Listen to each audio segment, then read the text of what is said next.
Bonne fête de Noël à toutes et à tous, mesdames et messieurs. Bienvenue et merci de regarder RTI 1. Nous sommes lundi 25 décembre 2017. Voici les titres de cette édition. La première dame de Côte d'Ivoire, Mme Dominique Ouattara, était hier dimanche après-midi à Signy, à l'église Sainte-Thérèse de l'Enfant Jésus, pour prendre part à la messe de Noël où l'on a prié pour la paix en Côte d'Ivoire. Plusieurs réfugiés ivoiriens vivant au Libéria, précisément dans la zone de Harper ou Maryland, sont rentrés au pays grâce à l'État ivoirien et au HCR et ses partenaires. Ils mènent différentes activités génératrices de revenus dans la région du Bas-Sandra. On verra cela avec Amadou Ouattara Walter qui était dans la région. L'ex-président malien Amadou Toumani Touré, en exil au Sénégal depuis le coup d'État qu'il a renversé il y a de cela 5 ans, est rentré hier dimanche à Bamako au Mali.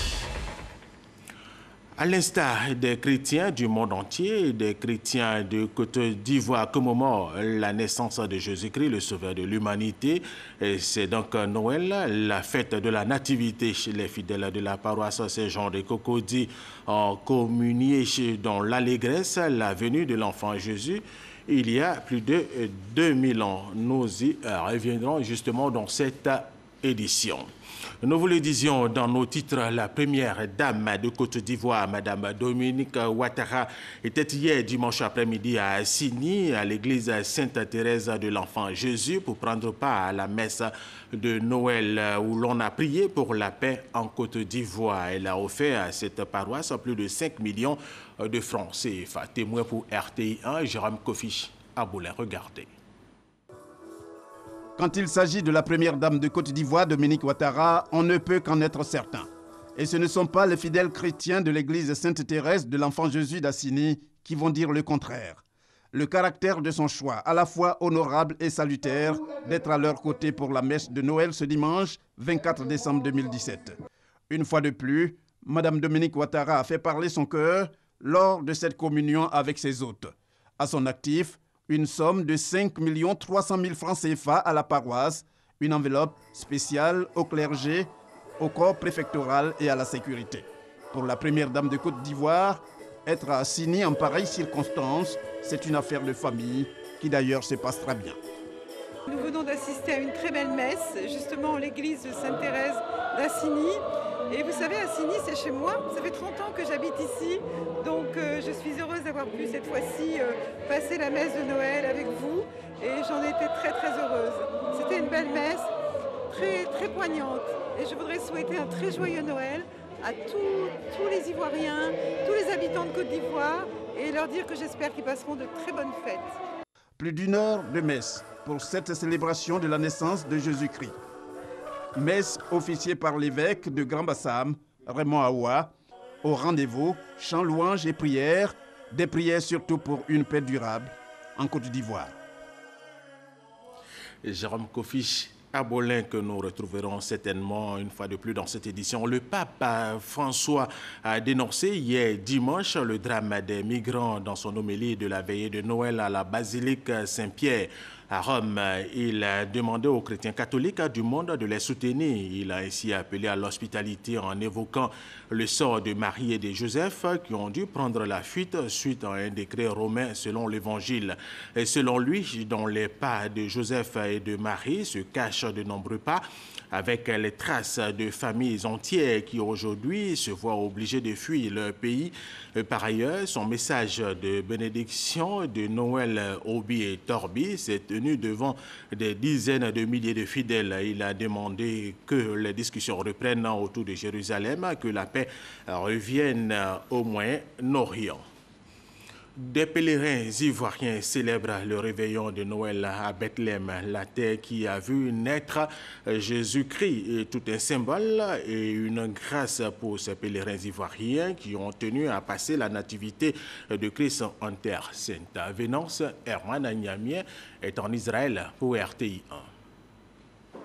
Chant des bergers à Bethléem, il est 22 h et c'est sous cette fine pluie, accompagnée de vent, que les pèlerins ivoiriens et ceux de plusieurs nationalités arrivent dans ce lieu sacré plein d'histoire pour la célébration du réveillon de Noël. Ce temps glacial de 12 degrés n'a pas freiné la détermination des pèlerins. La célébration de cet important événement en ce lieu où les bergers, qui ont été d'ailleurs les premiers à voir l'étoile qui indique où se trouve le Seigneur Jésus-Christ, c'est une grâce pour notre pays. C'est une grâce pour toute l'humanité. Je suis ravi d'être sur cette terre bénie. Qui l'eût cru, je n'y pensais pas. Mais Dieu a permis que cela soit possible. Je lui rends grâce. Nous allons témoigner au gouvernement notre gratitude de nous avoir permis de venir célébrer la fête de Noël aujourd'hui sur les pas, les traces du Christ, Jésus, notre Seigneur. Et c'est une expérience, je dirais, à vivre par tout le monde. Véritable communion fraternelle, les Ivoiriens ont partagé ce moment de prière avec des pèlerins allemands.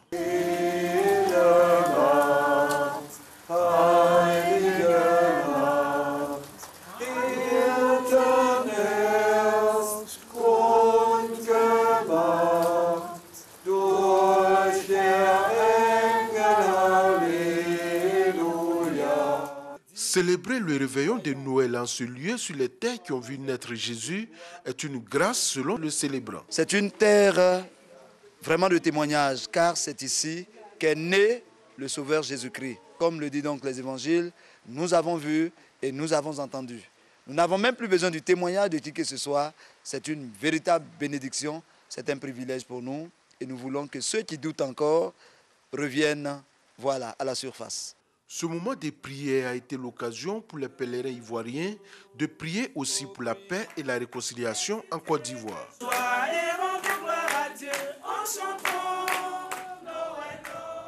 Venance Emmanuel Niamey, à l'instar des chrétiens du monde entier, les chrétiens de Côte d'Ivoire, comme ceux que vous venez de voir à l'instant, commémorent la naissance de Jésus-Christ, le sauveur de l'humanité. Les fidèles de la paroisse Saint-Jean de Cocody, ici en Côte d'Ivoire, ont communié dans l'allégresse la venue de l'enfant Jésus il y a plus de 2000 ans. Chants, prières et danses ici à l'église méthodiste unie Exode de Yopougon, en l'honneur de la naissance de Jésus-Christ. Pour les fidèles de cette communauté, la naissance du Messie tant attendu apporte espérance et paix. Jésus est né pour libérer le monde de ses péchés, pour apporter la joie à ceux qui sont désespérés, pour apporter un message de salut, de délivrance, un message de paix et de joie. Pour adorer Jésus, nous donnons en tant que chrétiens notre être entier pour nous mettre à son service. Et nous, en tant que chantres, nous donnons de notre voix pour le glorifier, pour magnifier sa grandeur, l'exalter, le célébrer, mais aussi de donner un peu de notre moyen pour que l'Église tout entière puisse avancer. À la paroisse Saint-Jean de Cocody, les fidèles chrétiens catholiques sont sortis nombreux commémorer la venue au monde de leur Sauveur. Jésus-Christ, né dans une crèche, est pour eux l'Emmanuel, Dieu avec nous. Le Seigneur soit avec vous. Pour tout chrétien, ce que nous devons retenir, c'est qu'à Noël, Dieu s'est fait proche de nous. Ce Dieu qui était invisible a maintenant un visage que nous pouvons voir, un corps que nous pouvons toucher. La naissance de Jésus pour nous, c'est un repère. C'est le monde qui renaît et il passe des ténèbres à la lumière. La fête de Noël constitue pour les chrétiens la célébration de la vie et de l'innocence. Jésus-Christ est Dieu fait chair, venu pour sauver le monde et garantir à ceux qui auront cru en lui une vie céleste selon les chrétiens. La communauté catholique de Korogo a également prié le jour de la naissance de Jésus-Christ. Monseigneur Ignace Dobo-Bessi a exhorté les chrétiens à plus d'amour pour l'humanité à l'image justement de Jésus-Christ. Abdoul Kader Segodogo Guédouman, RTI Boaké. Monseigneur Ignace Dobo-Bessi, administrateur apostolique de l'archidiocèse de Korogo, fait son entrée à la cathédrale de la ville à Chikombe. La communauté catholique de la capitale du Poro célèbre le réveillon de Noël. Il y a 2017 ans, naquit l'enfant Jésus.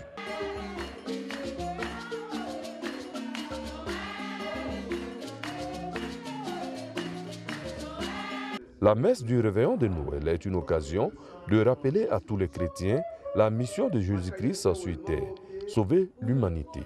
Ainsi, le célébrant Monseigneur Ignace Dogbo Bessi a invité tous les chrétiens catholiques à se départir de la haine, de la méchanceté, de la calomnie, pour porter le manteau de l'amour, de la bonté et de la foi à l'image de Jésus-Christ. Un enfant nous a été donné en cette nuit de Noël et sa naissance apporte la lumière qui chasse les ténèbres de nos cœurs, les ténèbres de nos familles, les ténèbres de nos sociétés, les ténèbres de nos pays. Ces ténèbres représentent en quelque sorte le péché. Et donc la naissance de cet enfant vient dissiper les ténèbres, donc apporter la lumière de la joie, la lumière de la paix. Un message bien perçu par les fidèles catholiques présents. C'est avec cette promesse de vie pieuse que les fidèles catholiques de Korogo ont regagné leur domicile où la fête va se poursuivre. Alors maintenant, à San Pedro, où les fidèles chrétiens ont également célébré la naissance du Christ, à pied, à moto ou en voiture, les fidèles chrétiens ont pris d'assaut les différents lieux de culte de la ville de San Pedro, comme ici à la paroisse Saint-Esprit du quartier Lac. Personne ne voulait se faire compter la venue du Christ au monde. Les forces de défense et de sécurité ont formé des patrouilles mixtes pour la sécurisation de la fête à San Pedro, comme vous le voyez sur ces images. Et cette célébration de la naissance de Christ a été aussi l'occasion pour de nombreux parents de permettre à leurs enfants de faire la fête en lumière. En tout cas, les enfants ont apprécié Abidjan, désormais l'une des villes lumière au monde. Issa Yeo Chona, regardez. Abidjan, au rythme du Festival des Lumières. Le réveillon de Noël est l'occasion pour de nombreux parents de faire vivre d'intenses moments de bonheur à leurs enfants. On était là l'année passée, vraiment c'était intéressant. Donc on est venu voir. On a découvert qu'il y a quand même assez de jeux. Les enfants se sont amusés et bien éclatés. Ça fait du nouveau pour eux. Ça fait du bien, ils sont émerveillés de voir la lumière de partout. De là à là, ça fait plaisir. J'encourage les parents à venir voir. De l'île enchantée des Children of Africa au sapin lumineux, en face du palais de justice au plateau, en passant par la place de la République, les tout petits ne boudent pas leur plaisir. Je suis venu voir des jeux et je suis venu jouer. Je suis venu m'installer pour voir comment le plateau est. J'ai vu balofaya jouer, balofaya, j'ai vu trampoline et puis j'ai vu trait. Cette fête des Lumières est également une occasion pour le Père Noël d'offrir des cadeaux aux enfants. Photographes et autres commerçants de gâteaux se frottent les mains. Nous avons commencé avant-hier et vraiment pour un début, c'est pas mal. Oui, bon, Dieu merci, on gagne un peu toujours. Chaque fois on vient là, on ne retrouve pas rien. On ne retrouve pas là. La sécurité, c'est bien. Cette année-là, c'est bien. Plus que l'année passée même. Fini la Noël, parents et enfants attendent le réveillon de la Saint-Sylvestre pour vivre d'autres moments de joie en lumière. Issa Yeo Chonon, le jour de la naissance de Jésus-Christ de Nazareth est aussi le moment choisi pour les chrétiens et non-chrétiens pour festoyer. Voyons l'ambiance dans les rues d'Abidjan avec Davis Eyo et Franck Quadio. 23h, Makori quartier groupement foncier. Ici, on écoute de la musique autour du thé, ce qu'on appelle le grain. Lydia, la seule fille du groupe, chaque année, passe ici la veille de Noël au grain. C'est mieux entre amis, vous buvez soit la sucrerie ou bien le thé comme nous sommes en train de le faire. C'est bon et puis il y a plus de joie encore. Après Marcory, direction Cocody, un groupe de jeunes dans les rues. Fabiola et ses camarades, après la messe de Noël, flânent, histoire de s'imprégner de l'ambiance. Nous, on a décidé de se balader, puisqu'on n'a pas voulu aller dans les maquis, dans les restaurants, pour pouvoir se distraire un peu, voir les gens dehors. Aujourd'hui, c'est l'anniversaire de Jésus, donc on est tous contents. Après la prière, on rentre à la maison, on se balade un peu, on fait la fête, quoi. Non loin, un autre groupe, mais la même démarche, parti pour explorer les points chauds de la commune. Je suis avec mon grand frère, puis une amie. On va attirer le 25 à nous. On va chauffer, danser. Au maquis, espace de réjouissance, le décor est à la fête.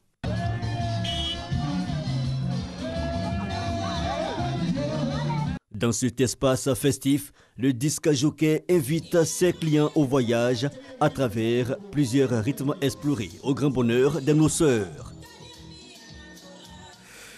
Allez, la fondation Children of Africa de la première dame, Madame Dominique Ouattara, a fait don aux populations d'Assini, et ce sont des vivres et des non-vivres d'une valeur de plus de 23 millions de francs CFA. C'est avec Jérôme Kofish Abolin que nous retrouvons une fois de plus.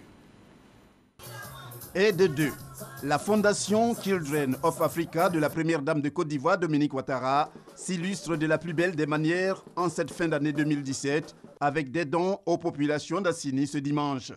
Des dons à gogo, au nombre desquels des jouets pour enfants, des matériels de couture, de coiffure, des congélateurs, des récipients à eau, des sacs de riz. Bref, des dons en vivres et non-vivres et en espèces d'une valeur de plus de 25 millions de francs CFA.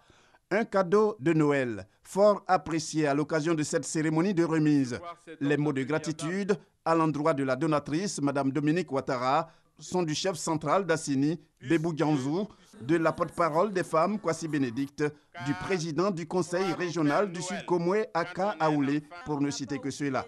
Tous ces intervenants se sont succédés pour saluer ce geste, sans oublier le premier de Children of Africa, qui remonte à 2012.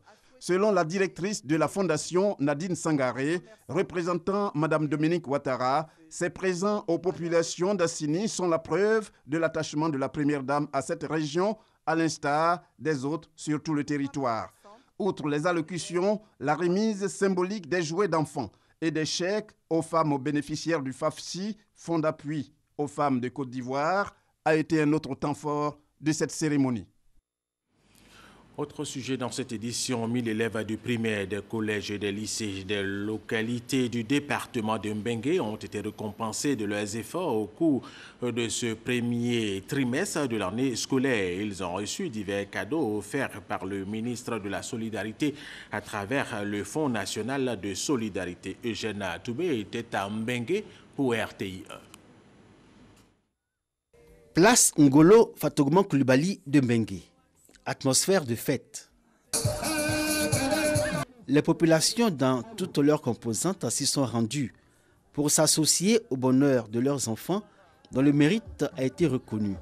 Au cours de cette fin du premier trimestre, ils ont été choisis dans les écoles primaires, collèges et lycées des villages et chefs-lieux de sous-préfecture de Mbengue.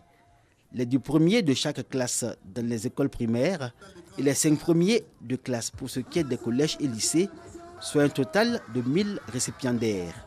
Et comme récompense, ils ont obtenu des cadeaux pour les encourager à demeurer dans l'excellence, mais surtout susciter chez les autres enfants à l'école le goût de l'effort et l'ardeur au travail. Il y a eu 19,54.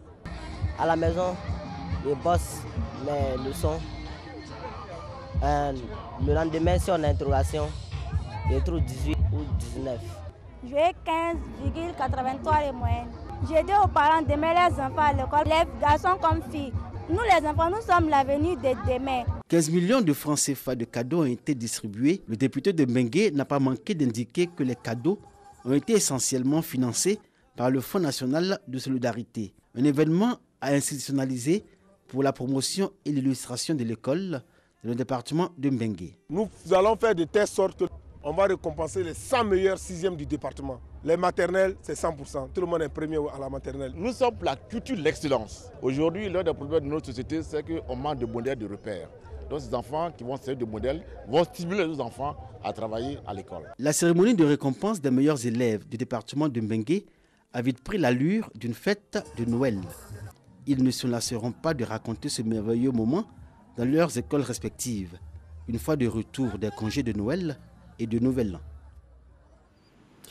Eugène Toubé, tout à fait autre chose à présent et deuxième grand titre de cette édition. Plusieurs réfugiés ivoiriens vivant au Libéria, précisément dans la zone de Upper ou Maryland, sont rentrés au pays grâce à l'État ivoirien et au HEC et ses partenaires. Ils mènent différentes activités génératrices de revenus dans la région du Bas-Sassandra. Plus de détails avec Amadou Ouattara Walter. Dépaysés et timides à leur arrivée dans cet établissement scolaire, Noël Sibli et Josiane Ompoulou, en classe de CM2, se sont bien adaptés au système éducatif ivoirien. Nous sommes à l'école primaire publique EPP Yokobo 1 de l'inspection de l'enseignement primaire IEP de Tabou. Réhabilité par le HCR, Haut Commissariat des réfugiés, accueille 68 écoliers venus du Libéria. Au Libéria, on a lundi, mardi, mercredi, on n'a pas cours toute la journée.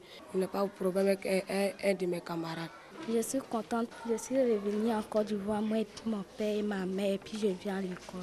De par leurs efforts et leur sociabilité, ces écoliers retiennent l'attention des encadreurs et bénéficient de l'estime de leurs camarades apprenants. Ça a été lent, mais aujourd'hui, je crois que ça va. Il y a une qui a 12 de moyenne, c'est la plus forte, suivie de l'autre qui a 11, 30 et quelques. Et puis bon, les autres nagent dans les 10, beaucoup, voilà. Nous nous attendons très bien. Nous sommes des frères inséparables, nous nous amusons très bien. Si au niveau des tout-petits, l'instruction scolaire se déroule bien, l'ambiance est davantage au beau-fils au sein du centre de formation professionnelle situé au quartier Port-Boué de Tabou. L'indépendance de la justice dans les États africains, surtout en Côte d'Ivoire, était au centre d'une rencontre internationale, une rencontre qui a réuni plusieurs experts internationaux. Kwasi Mamadou. L'indépendance de la justice dans nos États africains, au centre d'une réflexion dans la ville de Grand-Bassam. Une rencontre internationale qui enregistre la participation d'experts venus de plusieurs pays africains et européens, ainsi que des anciens ministres en charge de la justice pour faire l'état des lieux de l'indépendance de la justice dans nos pays. Il s'agit de réfléchir de façon prospective sur des améliorations possibles. Maintenant, il s'agit de voir avec tous les séminaristes s'il n'y a pas ici et là quelques obstacles qui font que cette indépendance n'est pas totalement effective. Et nous allons proposer des solutions afin que le juge soit véritablement indépendant. Tout ceci dans l'intérêt, et je le rappelle, dans l'intérêt supérieur de la Côte d'Ivoire. L'initiative est de Pro-Justice, structure américaine qui œuvre pour la modernisation de la justice ivoirienne à travers un appareil judiciaire au service de toutes les couches sociales. Continuer le mouvement de réforme dans le sens d'une plus grande indépendance, d'une plus grande impartialité, d'une plus grande transparence, d'une plus grande modernisme de fonctionnement du système judiciaire ivoirien.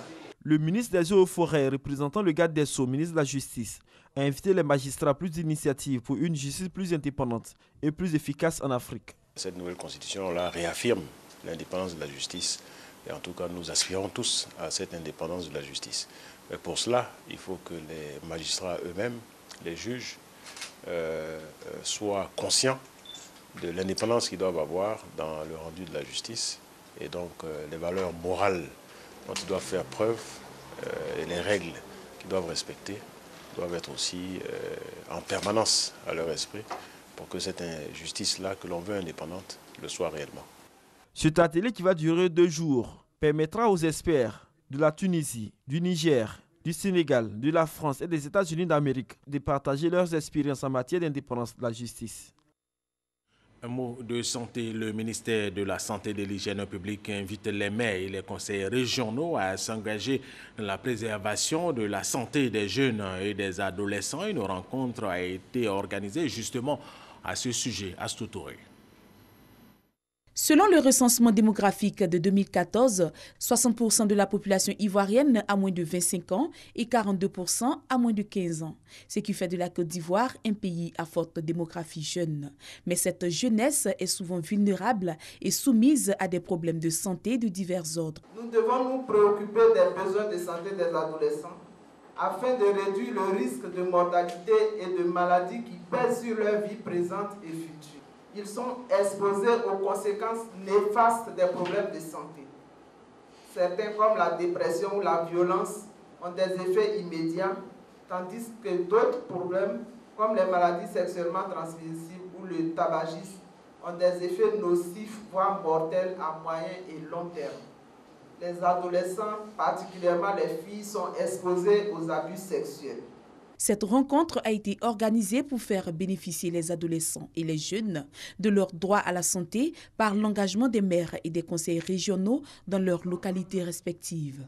Ce sont les élus locaux qui ont la gestion quotidienne de la population, eu égard à leurs attributions en la matière, qui savent mieux leurs besoins et leurs préoccupations.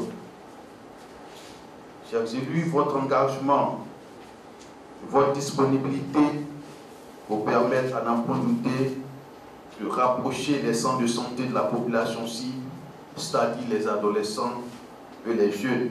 La santé des adolescents et des jeunes est une préoccupation pour le gouvernement qui en a confié le suivi sanitaire au Programme national de santé scolaire et universitaire, santé adolescents et jeunes.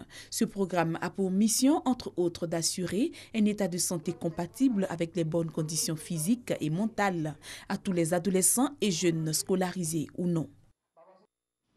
Le projet zonage agro-industriel dans la filière ANACAD a démarré vendredi dernier ici à Abidjan par la signature de convention entre l'État de Côte d'Ivoire représenté par le Conseil du coton et de l'ANACAD et les sociétés cotonnières. 18 zones exclusives d'activité ont été attribuées à des entreprises pour l'achat, la commercialisation et le grainage. Francis Boifo pour plus de détails. Regardez.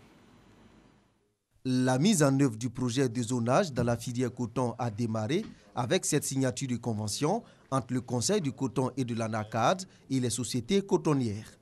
Le zonage, c'est un territoire bien défini, bien délimité, bien identifié, qui est affecté à chaque société cotonnière pour y exercer donc, le métier, à la fois donc, pour encadrer la production de coton et faire le grainage donc, de coton produit dans cet espace-là. La convention conclut pour une durée de 7 ans renouvelable avec des évaluations périodiques et bénéfiques à l'ensemble des acteurs. Il est demandé que les sociétés cotonnières puissent fournir les intrants en quantité, en qualité et à temps. Ce sont des indicateurs que nous allons suivre de très près. Elles aussi doivent veiller à ce que le mouvement coopératif qui existe dans sa zone puisse prospérer et elles doivent nous accompagner en tant que fédération à consolider ce mouvement coopératif. Aujourd'hui, nous savons que nous sommes engagés durablement vis-à-vis du producteur et avec le producteur. Et donc un certain nombre d'investissements sur le long terme peuvent être entrepris donc plus sereinement. Le décret signé en février 2016 relativement au zonage agro-industriel vise à professionnaliser la filière coton et augmenter la production de coton graines, actuellement de 265 francs CFA le kilogramme. Les Libériens votent demain mardi avec cette semaine de retard sur le calendrier initial pour déterminer qui de la légende du football, George Weah, ou du vice-président sortant, Joseph Boakai, succédera à Ellen Johnson-Sirleaf. Le vice-président sortant, Joseph Boakai, a tenu hier dimanche son dernier meeting de campagne au siège de son parti de l'Unité. Joseph Boakai a rencontré ses militants pour une dernière remobilisation avant le jour du scrutin.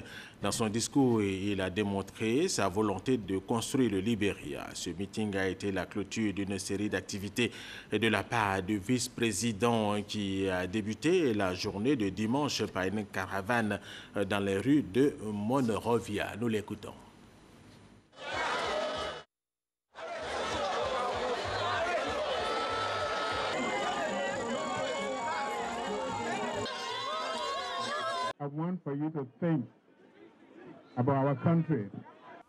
Je veux que vous pensiez à notre pays. Tout ce que vous voyez ici doit être meilleur et peut être meilleur. Nous avons un grand travail à faire. Nous avons un pays en difficulté. Je vous demande donc de penser sérieusement à ce pays et à vous-même. Tout ce que nous pensons de ce pays doit être meilleur. Ce que moi, Boakai, je pense de ce pays et de vous est meilleur que vos pensées. Nous devons rendre ce pays fier. Nous devons rendre ce peuple fier, nous devons construire un pays respectable, donc nous devons tout faire pour représenter le meilleur que nous avons. We have to pay attention to make sure that you represent the best you are.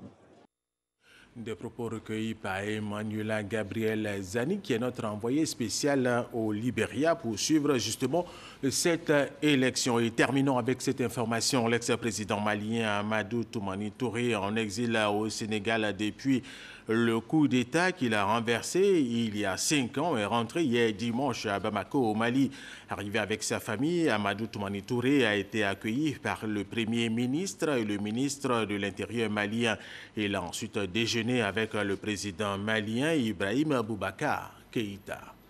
Voilà, c'est la fin de cette édition supervisée par Hugues Hervé Blé. Merci aux techniciens, merci à vous qui l'avez suivi et restez avec nous sur RTI.